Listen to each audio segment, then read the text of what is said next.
Good morning, everyone.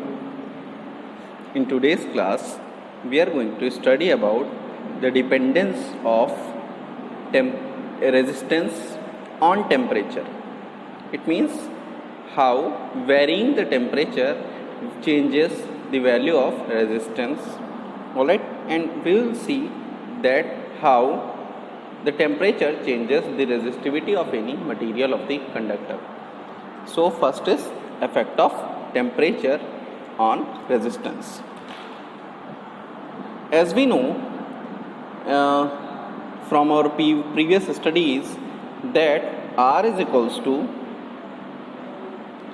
rho L by A, but rho is equals to M upon Ne square tau, and it is L by A, since rho is equals to M upon Ne square tau. These all we have studied in our previous classes. So it can be easily seen that it is proportional to 1 by tau. So R is proportional to 1 by tau. Tau is not the temperature. Tau is actually the relaxation time. When we increase the temperature, the relaxation time decreases. But in some type of materials, as we will see in semiconductors, that it is always true that temperature decreases the relaxation time, but some other effects are also involved. So we will see all this in this particular topic. So first, when the temperature, we can say when when the temperature of metal conductor is raised, the number density n of electrons in metal conductor does not change. See, number density is same. We can write when temperature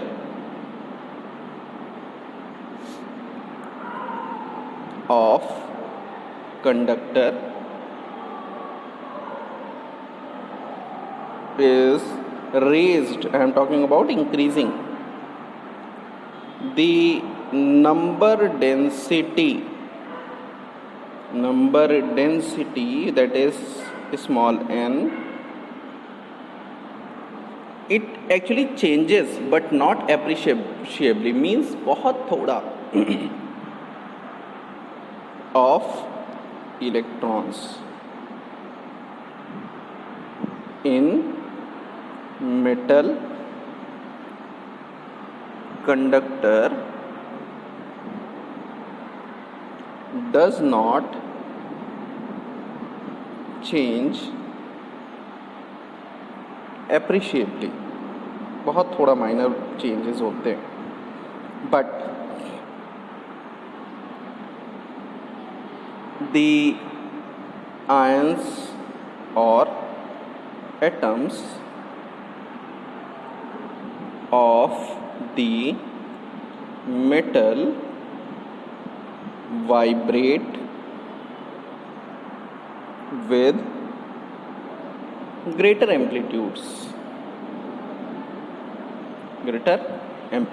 Atoms vibrate, बहुत जल्दी करने लगते हैं, और जब vibrate करेंगे तो electrons excite होंगे. इलेक्ट्रॉन्स एक्साइट होते हैं तो अपना वो आयनाइजेशन पोटेंशियल या फिर एक्साइटेशन पोटेंशियल अटेन कर लेते हैं और इलेक्ट्रॉन शेल से निकल जाते हैं.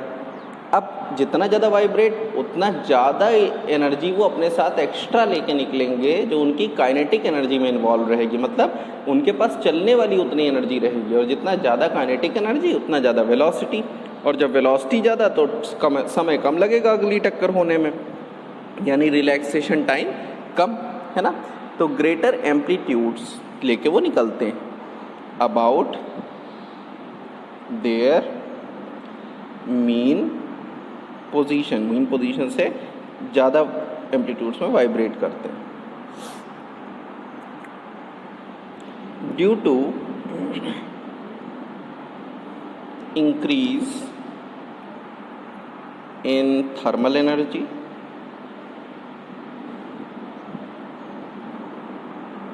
द फ्रीक्वेंसी ऑफ कोलिजन्स, जल्दी जल्दी टकराएंगे, of free electrons with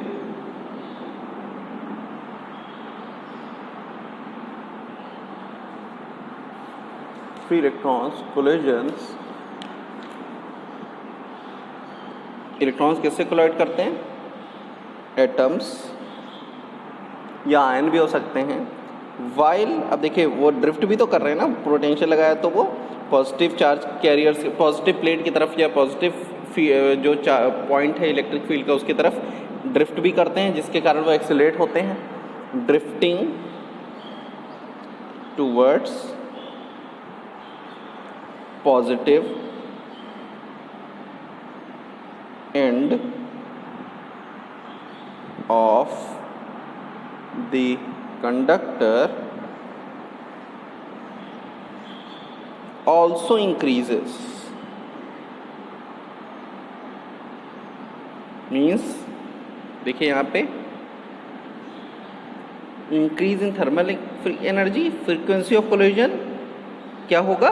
increase करेगा, ठीक है ना। और जब फ्रीक्वेंसी इंक्रीज करेगी so relaxation time will reduce, this will reduce relaxation time tau. अब जब रिलैक्सेशन टाइम टाउ कम हो गया तो इसका मतलब हमारा जो रेजिस्टिविटी है वो बढ़ जाएगा, ठीक है। तो इलेक्ट्रिकल रेजिस्टेंस जो होता है वो इंक्रीज करता है टेम्परेचर बढ़ने पे। अब देखिए इसके लिए प्रॉपर बायनोमियल्स के थ्रू कुछ फॉर्मूले बनाए गए हैं और बायनोमियल एक्सपेंशन करने के बाद एक छोटा, चूँकि टेम्परेचर डिपेंडेंस तो है लेकिन टेम्परेचर की जो वैल्यू इंक्रीज करने पे रेजिस्टेंस में जो परिवर्तन होता है बहुत छोटे, तो छोटे छोटे टेम्परेचर वेरिएशंस को जनरली हम प्रैक्टिकल यूज़ में लेते हैं। इस कारण से बाइनोमियल के केवल एक टर्म तक ही हम रेजिस्टेंस का वेरिएशन चेक करते हैं। If R T is resistance at temperature T degree centigrade, centigrade है ये ध्यान दीजिएगा, and R naught is resistance, ये किसी कंडक्टर की बात हो रही है, at temperature 0 degree centigrade, then R T is equal to, क्योंकि ये इंक्रीज होता है temperature, R naught 1 plus alpha T plus beta T square. देखिए अल्फा टी मल्टीप्लाई है, ये प्लस है, ठीक है। तो ये रिलेशन बाइनोमियल्स के थ्रू आया हुआ है, बाइनोमियल एक्सपेंशन के थ्रू, ठीक है। लेकिन आपको इसके प्रूफ की ज़रूरत नहीं है, टी छोटा है इसलिए हम बाद में ये स्क्वायर वाला टर्म भी छोड़ सकते हैं। So generally for practical use T is small, छोटा ही होता है, तो R T is equals to R naught 1 plus alpha T को लेके ही हम सॉल्व करते हैं। अभी देखिए अल्फ़ा बीटा क्या है, अल्फ़ा एंड बीटा आर, जैसे वो बाइनोमियल कोफिशिएंट्स होते थे ये वही हैं, लेकिन इनको कहा जाता है टेम्परेचर कोफिशिएंट्स, टेम्परेचर कोफिशिएंट्स, इनकी वैल्यू भी छोटी होती है बहुत, कोफिशिएंट्स। देखिए इसकी ख़ास बात ये है कि अल्फ़ा और बीटा की वैल्यू अलग अलग टेम्परेचर पे अलग अलग होती है। ऐसा नहीं कि अल्फ़ा और बीटा हमेशा कांस्टेंट है, वो कांस्टेंट हैं लेकिन अलग अलग टेम्परेचर पे अलग अलग कांस्टेंट हैं। तो अगर टेम्परेचर कुछ बढ़ाते जाएं तो हर एक रेंज के लिए अल्फ़ा डिसाइड किया जाता है, अल्फ़ा की एवरेज वैल्यू डिसाइड की जाती है, ठीक है। उसको भी हम अभी देखते हैं। So from here we can say, देखिए यहाँ से हम अल्फ़ा निकाल सकते हैं, वहाँ है R T is equals to R naught 1 plus alpha T. तो यहाँ हम कह सकते हैं alpha is equals to, since यहाँ हम देखिए लिख लेते हैं तो ज़्यादा क्लियर रहेगा, R T is equals to R not क्या है 1 plus alpha T. So we can write R T R not plus R not alpha T, open कर दिया। This implies R T minus R not upon R not T is equals to alpha, और alpha is equals to R T minus R not upon R not into T. ठीक है, ये relation है। इसको हम ऐसे कह सकते हैं अगर लैंग्वेज में लिखना चाहें, so it is increase in resistance. देखिए इंक्रीज हो रहा है ना 0 से टी टेम्परेचर बढ़ाने पे, increase in resistance upon original resistance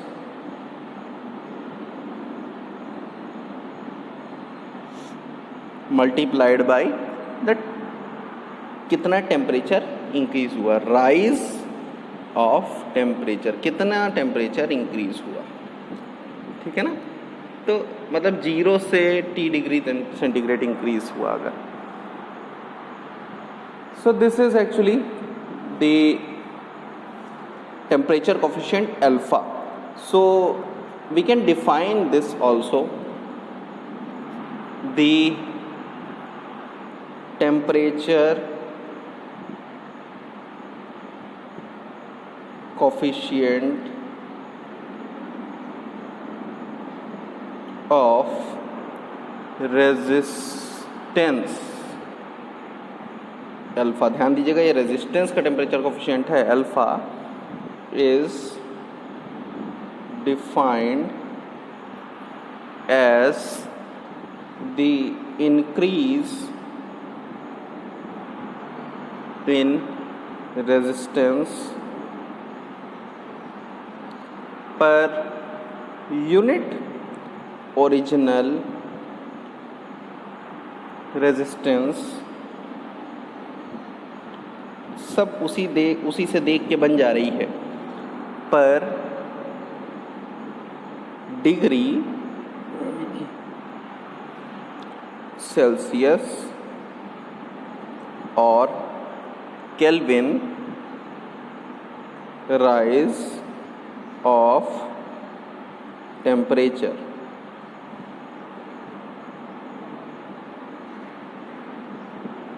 ठीक है ना, so it is from this relation, ये इस रिलेशन से डेफिनेशन बनती है। ठीक है, ये तो थी डेफिनेशन। अब देखिए अलग अलग टाइप ऑफ मटेरियल में अलग अलग क्या होता है temperature coefficient of resistance. For metals हमको पता है, मेटल्स में टेम्परेचर बढ़ाने पे रिलैक्सेशन टाइम घटता है, रेजिस्टेंस बढ़ता है, तो अल्फा एक पॉजिटिव क्वांटिटी है। कॉपर, एल्यूमिनियम या सिल्वर, जो भी आप नाम देना चाहें, अल्फा इज पॉजिटिव, बढ़ेगा रेजिस्टेंस। इसी तरह for insulators and semiconductors,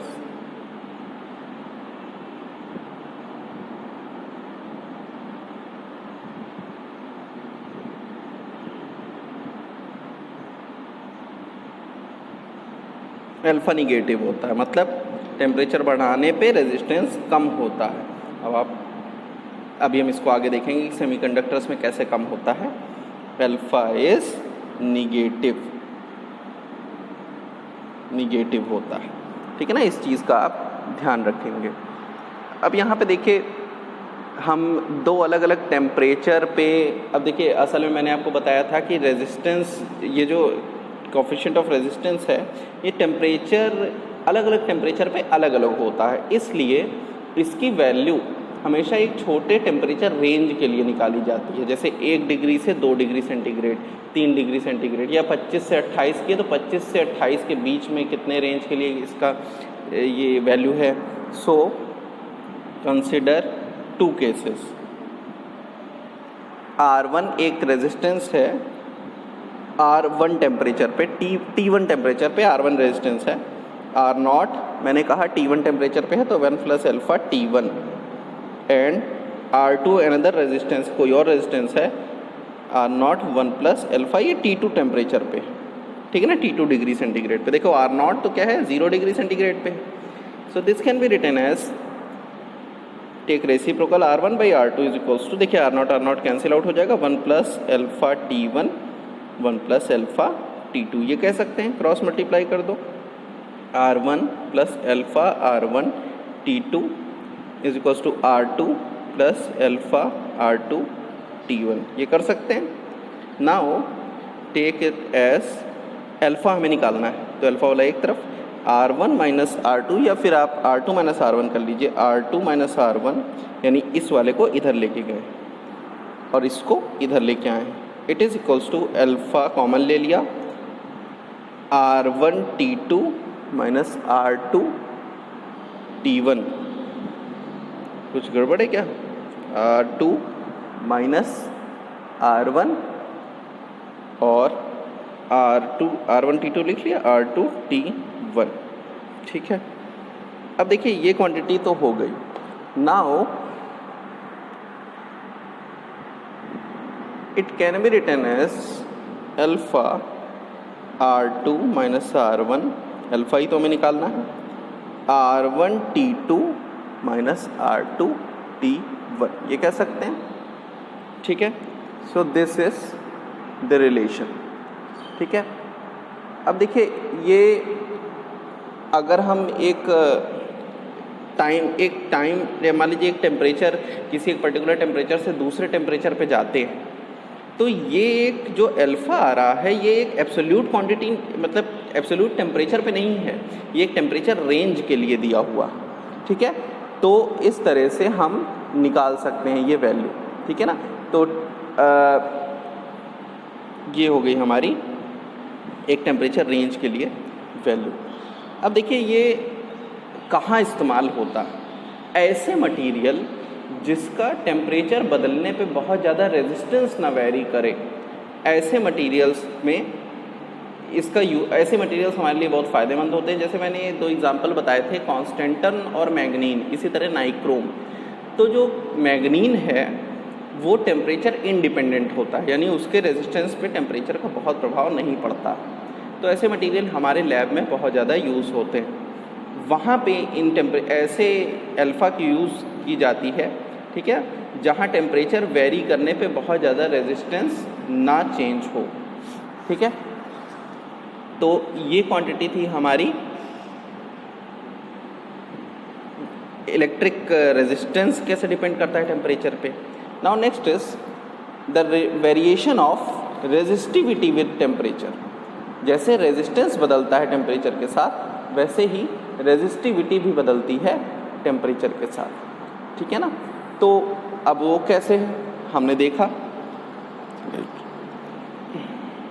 S row is, हमने ये देखा था n² tau, so rho is actually proportional to 1/टाउ कह सकते हैं। लेकिन यहाँ n भी है। अब देखिए इसको मैं n लेके चल रहा हूँ अभी के लिए, क्योंकि हमें सेमीकंडक्टर के बारे में भी पढ़ना है, ठीक है।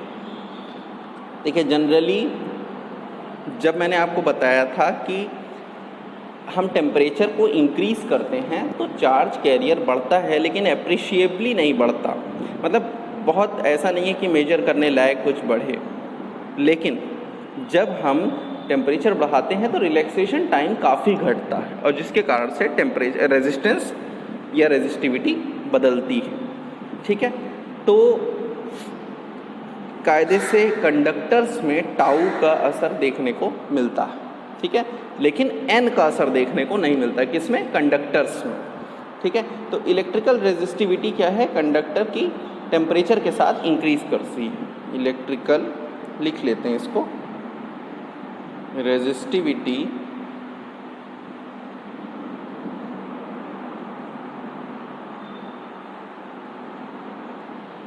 increases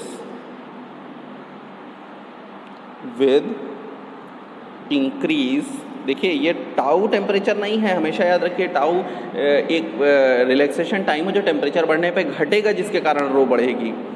इंक्रीज इन, ऐसे लिख लीजिए, since tau is equals to proportional to 1 by temperature, ऐसे आप कह सकते हैं, इंक्रीज इन टेम्परेचर। ठीक है, इन चीज़ों का हमेशा ध्यान रखिए। अब जैसे हमने रेजिस्टेंस के लिए कहा था, देखिए यहाँ रेजिस्टिविटी में भी बात वही है। रेजिस्टिविटी में जनरली हम टेम्परेचर एक वैल्यू से दूसरे, हम ये देखना चाहते हैं कि अगर हम एक तार यूज़ कर रहे हैं, ठीक है, तो जैसे मैग्नीन वायर है, तो मैग्नीन का हमने क्या किया, अपने लैब में यूज़ किया और टेम्परेचर अपने रूम टेम्परेचर को बढ़ाया या घटाया। ठीक है, तो उस टाइम में हम चेक करना चाहते हैं कि उसकी रेजिस्टिविटी पे क्या प्रभाव पड़ा।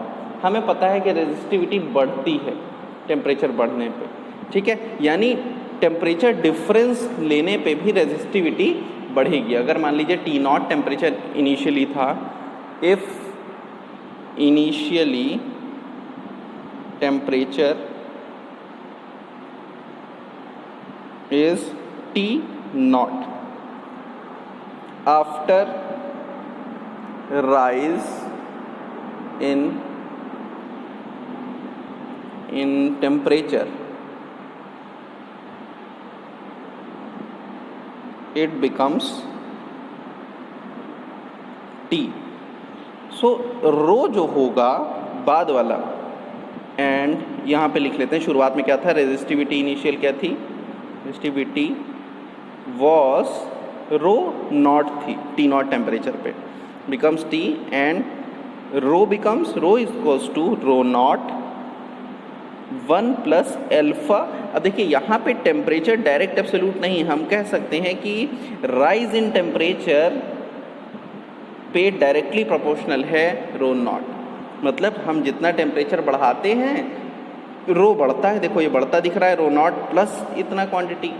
ठीक है, तो T माइनस T0 जहाँ T बड़ा है T0 से, ठीक है, तो ये बढ़ रहा है। अगर T छोटा होता T0 से तो ये घटता, लेकिन यानी यहाँ एक और चीज़ हमें मिल रही है, that is alpha is a positive quantity, है ना, अल्फ़ा इंक्रीज हो रहा है यहाँ पे। ये कंडक्टर का केस है, अल्फ़ा पॉजिटिव। लेकिन हमने पीछे क्या पढ़ा था, जब रेजिस्टेंस ले रहे थे, temperature coefficient of resistance that was negative. ठीक है, तो मतलब इंसुलेटर और सेमीकंडक्टर के केस में। ठीक है, अब देखिए यहाँ पे कुछ एक चीज़ हम और इसको सिंप्लीफाई कर सकते हैं, rho not plus rho not alpha T minus T0 कर सकते हैं। अल्फ़ा एक तरफ ले लो, बाकी एक तरफ, रो माइनस रो नॉट इधर वाले को कर दो और डिवाइड कर दो रो नॉट T माइनस T0 से। कुछ नहीं किया है, इधर उधर किया है बस। देखिए ये एक्सप्रेशन बना। यहाँ एक आप ख़ास चीज़ देख पा रहे हैं, हम लिख सकते हैं रो माइनस रो नॉट यानी change in resistivity, we can write it as d rho, and T minus T0 को हमने कह दिया चेंज इन टेम्परेचर dt, ये हमने रख दिया।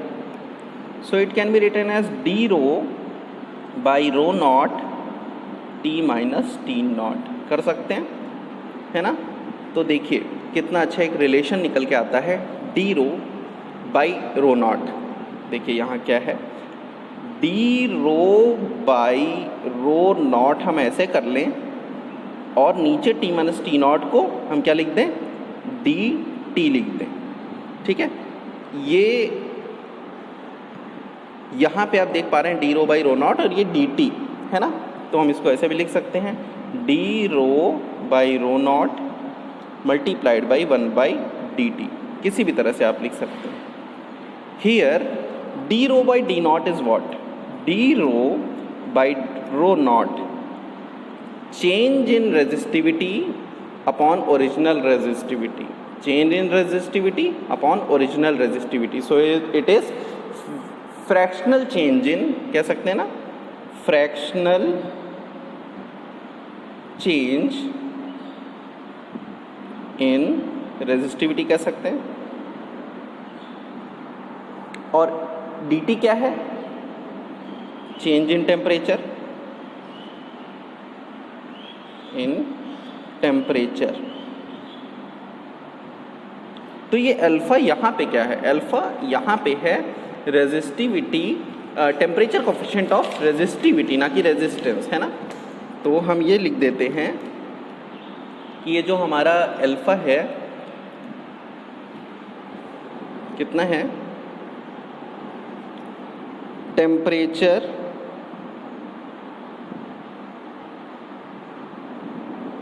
Coefficient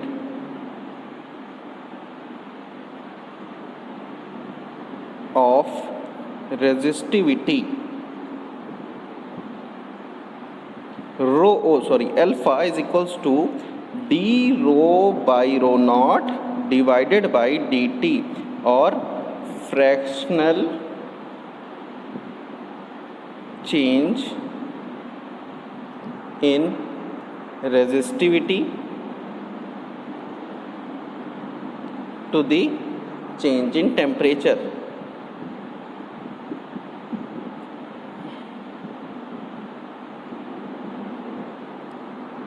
All right, so we can define as temperature coefficient of electrical resistivity is defined as the fractional change in electrical resistivity D rho by rho not per unit change in temperature D T. Now the SI unit, the unit of alpha is how much? Degree centigrade inverse और degree Kelvin inverse, sorry degree नहीं, Kelvin inverse, ठीक है। तो ये इसकी हो गई unit. Metals में क्या होती है, ग्राफ कैसा होता है, और इसके फर्दर कुछ रिलेशन सेमीकंडक्टर्स में क्या होती है, these all we will study in our next class. Thank you.